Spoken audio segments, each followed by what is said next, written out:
اعوذ باللہ من الشیطان الرجیم بسم اللہ الرحمن الرحیم ان اللہ و ملائکتہ یصلون علی النبی یا ایہا الذین آمنوا صلوا علیہ وسلموا تسلیما اللہم صلی علی سیدنا محمد وعلی آل سیدنا محمد وبارک وسلم۔ سامعین، آج کی ہماری یہ نشست پچھلی 1.5 مہینے سے جو نشست ہم بیان کر رہے ہیں اسی کا تسلسل ہے، یعنی یہ نشست ہماری 39 اور 40ویں نشست ہے، جس میں ہم میلاد النبی کے موضوع پر بیان کریں گے۔ آج کے موضوع میں خیام اکرام انسانی شامل ہے۔ میت کا احترام اکرام للانسان کے زمرے میں آتا ہے، جو کہ آپ صلی اللہ علیہ وسلم کی سنت مبارکہ سے ثابت ہے۔ اس حوالے سے حضور نبی اکرم صلی اللہ علیہ وسلم کا معمول تھا کہ آپ صلی اللہ علیہ وسلم جنازے کے احترام میں کھڑے ہو جاتے، جنازے کے احترام میں کھڑے ہو جاتے تھے، خواہ وہ کسی غیر مسلم کا بھی ہوتا، اور آپ صلی اللہ علیہ وسلم کا یہ قیام جسد انسانی کے اکرام کی وجہ سے ہوتا۔ حضرت عامر بن ربیعہ رضی اللہ تعالیٰ عنہ فرماتے ہیں کہ حضور نبی اکرم صلی اللہ علیہ وسلم نے فرمایا، جب تم کوئی جنازہ دیکھو تو احتراماً کھڑے ہو جایا کرو، یہاں تک کہ وہ تمہارے پاس سے گزر جائے۔ اس حدیث کو امام بخاری نے روایت کیا ہے۔ دوسری روایت حضرت عامر بن ربیعہ رضی اللہ تعالیٰ عنہ سے ان الفاظ میں مروی ہے، جس کو امام نسائی السنن الکبریٰ میں روایت کیے ہیں کہ حضور نبی اکرم صلی اللہ علیہ وسلم نے ارشاد فرمایا، جب تم کوئی جنازہ دیکھو تو احتراماً کھڑے ہو جاؤ، یہاں تک کہ وہ تمہارے پاس سے گزر جائے یا کندھوں سے رکھ دیا جائے۔ حضور نبی اکرم صلی اللہ علیہ وسلم کا یہ حکم خیام جسد انسانی کے احترام میں ہے۔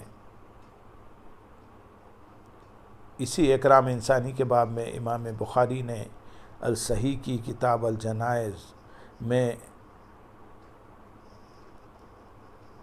باب من خام الجنازہ یہودی قائم کیا ہے، جو ایک یہودی کے جنازے سے متعلق ہے۔ حضرت جابر بن عبداللہ رضی اللہ تعالیٰ عنہ فرماتے ہیں،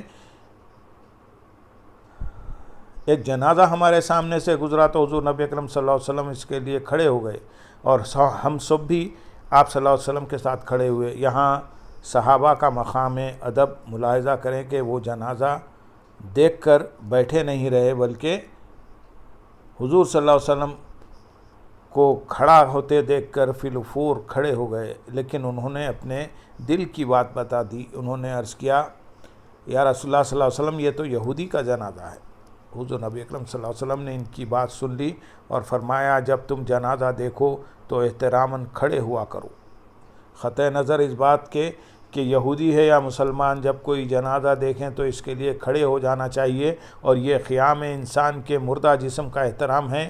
جہاں تک انسان ہونے کا تعلق ہے، یہودی اور مسلمان میں کوئی فرق نہیں، دونوں انسان ہیں، اور احترام آدمیت کے اعتبار سے دونوں کا مردہ جسم اکرام کا مستحق ہے۔ امام بخاری رحمۃ اللہ علیہ، امام احمد بن حنبل رحمۃ اللہ علیہ، امام نسائی اور امام طحاوی رحمۃ اللہ علیہ اس ضمن میں مزید احادیث لاتے ہیں۔ ان احادیث سے یہ سبق ملتا ہے کہ حضور نبی اکرم صلی اللہ علیہ وسلم نے اپنی سنت کے ذریعے امت کو تعلیم دی ہے کہ لوگ جنازے کے اکرام کے لیے کھڑے ہو جایا کریں۔ بس وہ لوگ جو قیام کے مطلقاً قائل نہیں، انہیں سنت مصطفیٰ صلی اللہ علیہ وسلم سے کوئی ربط نہیں، کیونکہ یہ ثابت ہو چکا ہے کہ آقا علیہ السلام نے نماز کے علاوہ بھی مختلف مواقع پر قیام فرمایا ہے۔ آپ صلی اللہ علیہ وسلم نے اس حد تک اخلاقیات کا درس دیا کہ کسی انسان کا جنازہ دیکھ کر قطع نظر اس کے کہ وہ مسلم ہے یا غیر مسلم، ہمیشہ کھڑے ہونے کا حکم فرمایا۔ یہ قیام اکرام جسد انسانی یعنی آدمیت کے احترام کے لیے قیام کرنا تعلیمات نبوی صلی اللہ علیہ وسلم سے ثابت ہے۔ اگر کسی جنازے یا مردہ لاش کا احترام کرنا اس کا استحقاق ہے، اور حضور نبی اکرم صلی اللہ علیہ وسلم کی سنت اسے دیکھ کر کھڑے ہونے کا حکم دیتی ہے، تو پھر میلاد پر آقا دو جہاں صلی اللہ علیہ وسلم پر سلام بھیجنے کے لیے کھڑا ہونا اور نعت کی شکل میں گلہائے عقیدت پیش کرنا اور آپ صلی اللہ علیہ وسلم سے محبت کے اظہار کے لیے خوشی منانا اور ماہ میلاد کے استقبال کے لیے خصوصی تقریب کا اہتمام اور قیام کیوں کر غیر شرعی فعل ہو سکتا ہے؟ قیام ذکر قیام کی صورتوں میں سے ایک قیام ذکر ہے۔ اس سے مراد کسی بھی دینی، تبلیغی یا روحانی و تربیتی مقصد کے لیے کھڑا ہونا ہے، جیسے درس و تدریس کے لیے معلم کا کھڑا ہونا، خطبے کے لیے عالم کا کھڑا ہونا، قاری کا تلاوت قرآن کے لیے کھڑا ہونا۔ ارشاد باری تعالیٰ ہے، الذین یذکرون اللہ قیاما وقعودا وعلی جنوبہم، یہ وہ لوگ ہیں جو سراپا نیاز بن کر کھڑے اور سراپا ادب بن کر بیٹھے اور ہجر میں تڑپتے ہوئے اپنی کروٹوں پر بھی اللہ کو یاد کرتے رہتے ہیں۔ سلام محبوب خدا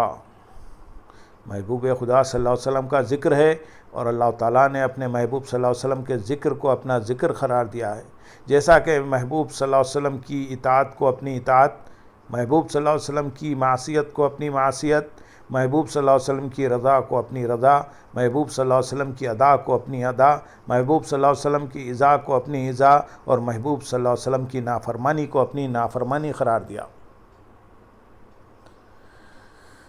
خالق کائنات نے اپنے حبیب صلی اللہ علیہ وسلم، اپنے حبیب محمد مصطفیٰ صلی اللہ علیہ وسلم کے خلق عظیم عجز و انکسار اور مقام ابدیت میں درجہ کمال پر پہنچنے کے بعد آپ صلی اللہ علیہ وسلم کے ذکر کو دنیا کی ہر چیز پر بلندی و رفعت کا مورد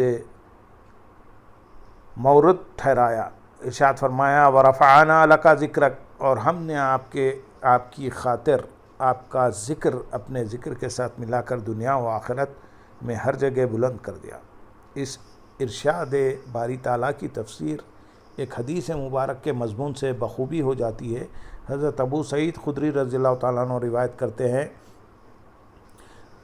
رسول اکرم صلی اللہ علیہ وسلم نے فرمایا، میرے پاس جبرائیل آئے اور انہوں نے کہا، بے شک آپ کا اور میرا رب آپ سے استفسار فرماتا ہے، میں نے آپ کا ذکر کیسے بلند کیا ہے؟ آپ صلی اللہ علیہ وسلم نے فرمایا، اللہ تعالیٰ بہتر جانتا ہے۔ اللہ تعالیٰ نے فرمایا، اے حبیب، جب میرا ذکر کیا جاتا ہے تو آپ کا ذکر میرے ذکر کے ساتھ کیا جاتا ہے۔ اس حدیث قدسی کی روح سے ذکر الہی اور ذکر رسول صلی اللہ علیہ وسلم ایک ساتھ کرنا ضروری ہے۔ اللہ کے حبیب صلی اللہ علیہ وسلم کا ذکر اللہ تعالیٰ کے ذکر سے الگ نہ کیا جائے، بصورت دیگر وہ عمل بارگاہ سمدیت میں شرف قبولیت حاصل نہیں کر سکے گا، چونکہ اللہ تعالیٰ نے اپنے حبیب صلی اللہ علیہ وسلم کے ذکر کو اپنے ذکر کے ساتھ ملایا ہے، اس لیے یہ دونوں ذکر ایک ساتھ ایک ہی حالت میں کرنا جائز ہے۔ ذکر الہی بحالت قیام جائز ہے تو ذکر مصطفیٰ صلی اللہ علیہ وسلم بصورت درود و سلام بھی جائز ہے۔ قیام کی متعدد صورتوں میں سے ایک قیام سلام ہے۔ حضور نبی اکرم صلی اللہ علیہ وسلم کی ذات ستودہ صفات پر صلاۃ و سلام ادب و تعظیم سے سرشار کیفیت میں کھڑے ہو کر پیش کیا جاتا ہے۔ یہ قیام متعدد درجات قیام کا مجموعہ ہے، مثلا قیام محبت، قیام فرحت، قیام تعظیم، قیام ذکر اور قیام صلاۃ و سلام۔ جب ہم محفل میلاد میں قیام سلام کو لیتے ہیں، جس میں آقا دو جہاں صلی اللہ علیہ وسلم کی بارگاہ میں سلام پڑھا جاتا ہے، تو پھر قیام اور عدم قیام کی تمیز پر مبنی ساری بحث محض صحیح لا حاصل ہے، اس کا میلاد سے کوئی تعلق نہیں۔ یہ قیام استقبال ہے، یہ قیام استقبال ہے ہی نہیں، اس لیے ہم سرے سے اس بحث ہی کو لغو سمجھتے ہیں کہ استقبال کے لیے قیام کیا جائے یا نہ کیا جائے۔ در حقیقت یہ قیام تعظیم ہوتا ہے، بلکہ اس پر مستضاد قیام فرحت اور قیام محبت اس کا محرک ہے۔ قیام کی یہ تمام صورتیں بلا خوف تردید حضور نبی اکرم صلی اللہ علیہ وسلم کی سنت پر مبنی ہیں، اور اس پر کسی قسم کی اختلاف رائے یا تکرار کرنے کا کوئی محل نہیں۔ حضور صلی اللہ علیہ وسلم کی بارگاہ عالیہ میں ادب و نیاز سے کھڑے ہو کر سلام پیش کرنا حضرت موسیٰ علیہ السلام کی سنت ہے۔ حضرت انس بن مالک رضی اللہ تعالیٰ عنہ سے مروی ہے کہ حضور نبی اکرم صلی اللہ علیہ وسلم نے سفر معراج بیان کرتے ہوئے فرمایا، میں موسیٰ علیہ السلام کے پاس سے گزرا تو وہ اپنی قبر میں صلات پڑھ رہے تھے۔ حضرت انس بن مالک رضی اللہ تعالیٰ عنہ سے ایک دوسری سند سے مروی حدیث میں ہے کہ حضور نبی اکرم صلی اللہ علیہ وسلم نے ارشاد فرمایا، میں معراج کی رات سرخ ٹیلے کے مقام پر موسیٰ علیہ السلام کے پاس سے گزرا تو میں نے دیکھا کہ وہ اپنی قبر میں کھڑے صلات پڑھ رہے تھے۔ حضرت موسیٰ علیہ السلام حضور نبی اکرم صلی اللہ علیہ وسلم پر درود بھیج رہے تھے۔ اس کی وضاحت لفظ صلات کی ذیل میں دی گئی بحث سے ہو جائے گی۔ صلات کا معنی درود و سلام۔ عام طور پر کتابوں میں ان احادیث مبارکہ کا یہ ترجمہ لکھا ہوا ملتا ہے کہ جب سرکار دو عالم صلی اللہ علیہ وسلم کا حضرت موسیٰ علیہ السلام کے پاس سے گزر ہوا تو وہ اپنی قبر انور میں نماز ادا کر رہے تھے۔ مسجد حرام سے مسجد اقصیٰ تک سفر معراج کے اس مرحلے میں مترجمین نے حضرت موسیٰ علیہ السلام کے بارے میں لکھا ہے، موسیٰ علیہ السلام اپنی قبر میں کھڑے نماز ادا کر رہے تھے یا وہ نماز ادا کرنے کے لیے کھڑے ہو رہے تھے، لیکن حضرت موسیٰ علیہ السلام کے حالت قیام میں صلات ادا کرنے سے راغب نے صلات درود پڑھنے کا جو نتیجہ اخذ و مستند کیا ہے وہ حدیث سے متعارض نہیں۔ حضرت موسیٰ علیہ السلام سمیت دیگر تمام انبیاء بیت المقدس میں حضور نبی اکرم صلی اللہ علیہ وسلم کے استقبال کے لیے جمع تھے۔ تمام انبیاء علیہ السلام کو بھی اس بات کا علم تھا کہ حضور نبی اکرم صلی اللہ علیہ وسلم کا اس رات سفر معراج شروع ہو چکا ہے اور آپ صلی اللہ علیہ وسلم وہاں ان کی امامت فرمائیں گے اور یہ امامت لیلۃ المعراج کے اگلے مرحلے پر روانہ ہونے سے پہلے ہوگی۔ حضرت موسیٰ علیہ السلام سے آسمانوں پر بھی ملاقات ہونا تھی اور یہی حضرت موسیٰ علیہ السلام مقام قدس پر حضور نبی اکرم صلی اللہ علیہ وسلم کی اقتداء میں نماز ادا کرنے والے بھی تھے۔ پھر یہ کہ حضور صلی اللہ علیہ وسلم کا سفر کسی دنیاوی سواری پر نہیں بلکہ براق پر تھا، جس کی رفتار کا انسانی عقل اندازہ بھی نہیں کر سکتی۔ وہ براق آن واحد میں اتنی مسافت طے کر لیتا تھا جو روشنی کی رفتار سے بھی کئی گنا زیادہ تھی۔ یہ سب جانتے ہوئے کیوں کر ممکن تھا کہ جب حضور نبی اکرم صلی اللہ علیہ وسلم حضرت موسیٰ علیہ السلام کی قبر سے گزرے تو وہ محض نماز نفل ادا کر رہے ہوں۔ اگر کوئی فرض نماز ہوتی تو یہ بات قرین فہم ہوتی، لیکن وصال کے بعد کوئی فرض نماز نہیں ہوتی جو قبر میں ادا کی جائے۔ دنیاوی زندگی گزارنے کے بعد برزخی زندگی میں کوئی فرائض و واجبات نہیں رہتے اور انبیاء اکرام علیہ السلام اور اولیاء اعظام قبور میں جو اعمال بجا لاتے ہیں ان کی حیثیت نفلی عبادت کی ہوتی ہے جو ایک اضافی معاملہ ہے۔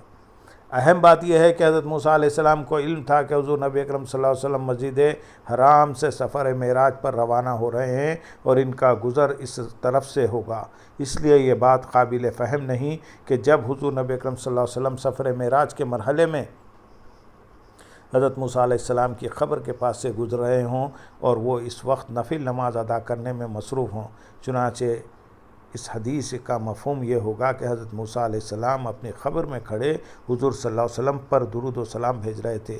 یہ مفہوم متن حدیث کے خلاف نہیں، کیونکہ تمام انبیاء جانتے تھے کہ حضور نبی اکرم صلی اللہ علیہ وسلم نے بیت المقدس میں امامت فرمانی ہے۔ حضرت موسیٰ علیہ السلام وہاں بحیثیت مقتدی شریک نماز ہونا تھا، اسی لیے اس وقت یہاں قبر میں نماز پڑھنے کا معاملہ سمجھ سے بالا تر ہے۔ صلات کے لغوی معنی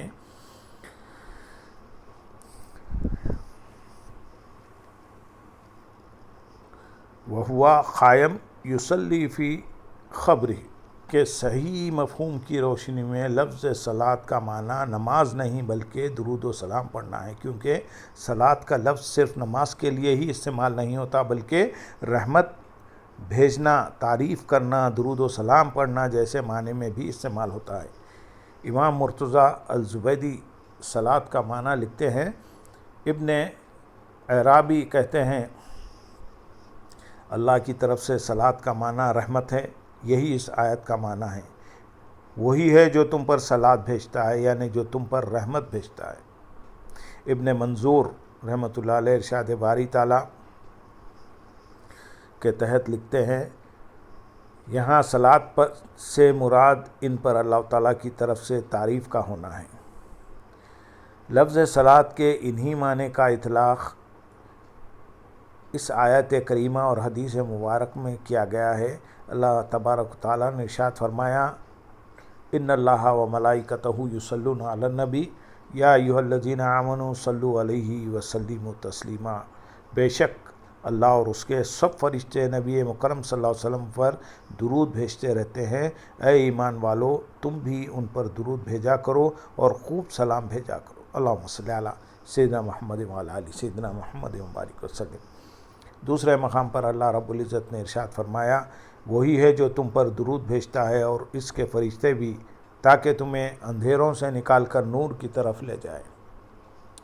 حدیث مبارکہ میں بھی یہ لفظ کثرت کے ساتھ درود کے معنی میں آیا ہے، جیسا کہ حضرت عبداللہ بن مسعود رضی اللہ تعالیٰ عنہ سے روایت ہے کہ حضور نبی اکرم صلی اللہ علیہ وسلم نے فرمایا جس نے مجھ پر درود بھیجا اللہ تعالیٰ اس کے بدلے میں اس پر 10 رحمتیں بھیجے گا اور اس کے لیے 10 نیکیاں لکھ دے گا۔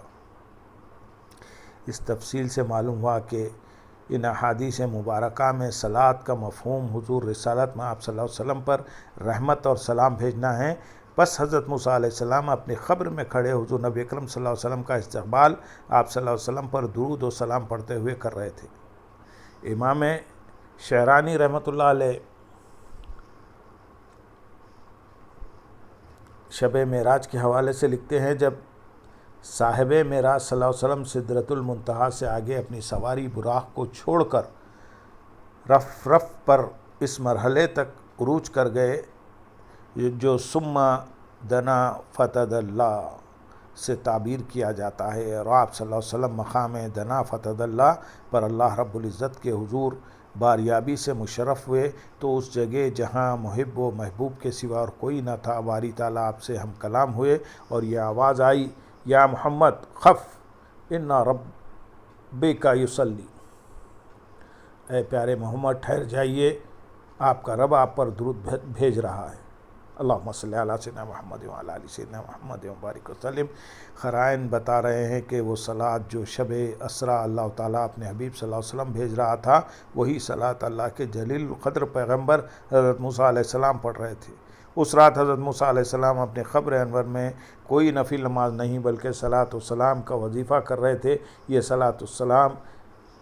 صلاۃ مبارک بعد صلاۃ تعظیم و توقیر اور صلاۃ احترام تھا۔ اس تفصیل سے واضح ہوا کہ صلاۃ کے مفہوم کو صرف نماز تک محدود نہ کیا جائے، بلکہ یہ رسول محتشم صلی اللہ علیہ وسلم پر صلاۃ اور برکت بھیجنے کا عمل تھا، اور یہی حضرت موسیٰ علیہ السلام کا سلام تھا جس کے آئینے دار قائم یصلی کے الفاظ حدیث ہیں۔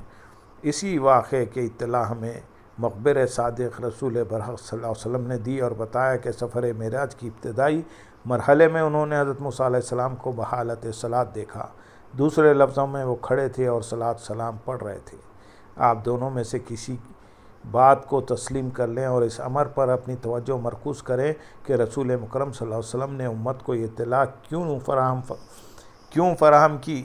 اگر یہ محض نماز کا معاملہ ہوتا تو یہ اللہ تعالیٰ اور حضرت موسیٰ علیہ السلام کے درمیان تھا۔ ہر پیغمبر اپنی قبر انور میں نفل ادا کرتا ہے، یہ کوئی خلاف معمول بات نہیں۔ لہذا سوال پیدا ہوتا ہے کہ سفر معراج کے مرحلے میں حضرت موسیٰ علیہ السلام کے بارے میں امت کو یہ بتانے میں کیا نقطہ اور حکمت کار فرما تھی؟ دراصل بتانا یہ مقصود تھا کہ حضرت موسیٰ علیہ السلام بھی عاشقان مصطفیٰ صلی اللہ علیہ وسلم میں سے ہیں، اور جب حضور صلی اللہ علیہ وسلم سفر معراج کے دوران میں ان کی قبر کے پاس سے گزرے تو وہ آپ صلی اللہ علیہ وسلم پر صلاۃ درود پڑھ رہے تھے۔ آپ صلی اللہ علیہ وسلم کا اس موضوع پر امت کو آگاہی دینے کا مقصد انہیں قیام سلام کے آداب سمجھانا تھا۔ صحیح مسلم کتاب الایمان کے باب ذکر المسیح بن مریم والمسیح الدجال میں اس مضمون کی ایک اور حدیث وارد ہوئی ہے۔ امام سخاوی رحمۃ اللہ علیہ نے بیان کیا ہے، اس حدیث کو سیدنا موسیٰ علیہ السلام کے باب میں صلاۃ والسلام کے حوالے سے بیان کی۔ حضرت ابو ہریرہ رضی اللہ تعالیٰ عنہ بیان کرتے ہیں کہ حضور نبی کرم صلی اللہ علیہ وسلم نے فرمایا، تحقیق میں نے اپنے آپ کو انبیاء علیہ السلام کی جماعت میں دیکھا تو موسیٰ کھڑے صلاۃ پڑھ رہے تھے، وہ شنوع قبیلے کے لوگوں کی طرح درمیان خط کے اور گھنگریالے بالوں والے تھے، اور عیسیٰ بن مریم کھڑے صلاۃ پڑھ رہے تھے، ان سے تقریباً ہم شکل عروہ بن مسعود ثقفی ہیں، اللہم صلی علی سیدنا محمد وعلی آلہ وسلم، اور ابراہیم بھی کھڑے صلاۃ پڑھ رہے تھے، سب سے زیادہ ان کے ہم شکل تمہارے صاحب یعنی میں ہوں۔ اس کے بعد نماز کھڑی ہو گئی اور میں نے ان کی امامت کروائی۔